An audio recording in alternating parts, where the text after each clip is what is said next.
Hi ate. Oh. Makatabi kayo ng sige, hindi naman dyan. Ate, dali. Oh, sa palagay mo, maganda ba ang kalidad ng edukasyon sa asignaturang Math at English? Sa ibang tao, yung mahal nila yung Math at English, siguro madali. Pero kung sa ibang estudyante na mahina sa Math at English, siguro tinatamad silang mag-aral o kaya kapag subject na ng Math at English kasi yun yung pinaka hindi nila paborito. Parang pagka doon, inactive sila sa klase. Salamat! Ate! Game! Sapat na ba ang tulong na ibinibigay ng DepEd sa mga paaralan? Sa tingin mo, sapat na ba yung tulong na binibigay ng DepEd sa mga paaralan? Para sa akin, syempre hindi. Kasi, madami pa rin sa ibang lugar natin dito sa bansa natin.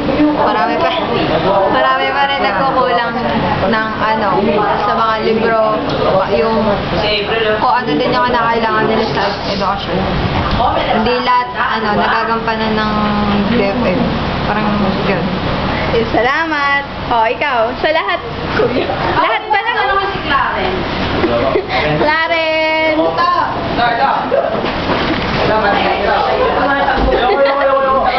Dali! Sa palagay mo, bakit kadalasan sa mga estudyante last minute na ginagawa yung mga project nila? Siguro kapag kung kailan gaula sa oras, tsaka na sila gagawa para makapagpasa sa Dali!